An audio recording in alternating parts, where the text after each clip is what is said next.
It was very unlikely that Syndrome survived at the end of The Incredibles. I mean, he got sucked into a jet turbine.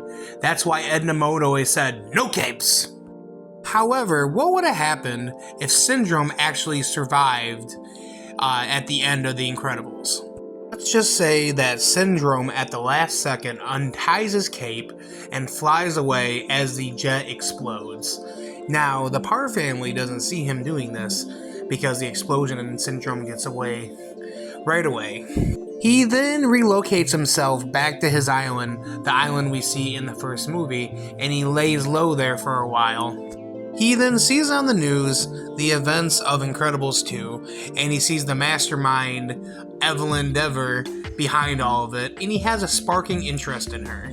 So immediately, he leaves the island to go break Evelyn out of jail, which he does with one of his new improved robots.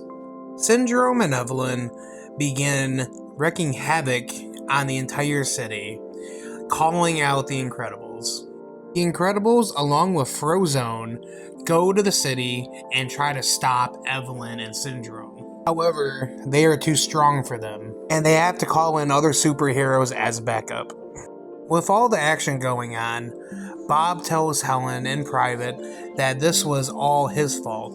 If he hadn't been so mean to Syndrome when he was a kid, maybe none of this would have ever happened. He goes on to say he admits he feels bad because he knows that Syndrome was only trying to help when he was a kid, and Mr. Incredible, well, was his hero, and he kept pushing him away, which is not something a superhero does. And he tells her that he takes 100% responsibility for all of Syndrome's actions. Syndrome, hidden in the distance, actually overhears this conversation and has a sudden realization that this was all just a big misunderstanding. He then goes and finds Evelyn and tells her that they should call the whole thing off and stop being evil, saying that the whole thing was just a big misunderstanding. Well, Evelyn doesn't take this very well and rejects Syndrome's offer and proceeds to say, "If you're not going to take over the world, then I will," pushing Syndrome aside.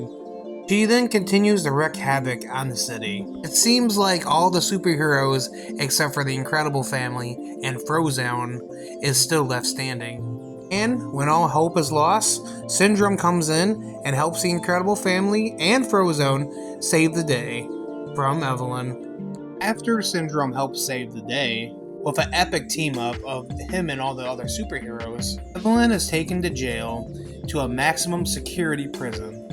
Next, we see Bob and Syndrome have a heart-to-heart conversation. Syndrome tells Bob he's sorry for all the havoc he wreaked in the city and about the events in the first movie. Bob tells Syndrome he's sorry for ignoring him as a kid, and that's not what a superhero does. He also tells Syndrome he was actually looking out for him because he was just a kid at the time, and he didn't want Syndrome to get hurt. The two shake hands, but what happens now? What do you think happens next? Does Syndrome still go to jail? Or does he become a superhero? What do you think in the comments down below? What's next for Syndrome? I want to hear you guys' thoughts. How does this end? Does Syndrome go back to jail? Or does he become a superhero? Comment down below what you should think that should happen to Syndrome with this redeeming arc. Because I know he still had a lot of crimes in the first movie, and in this scenario too.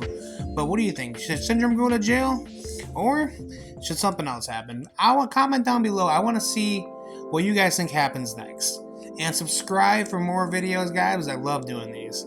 All right, guys. I'll see you next time.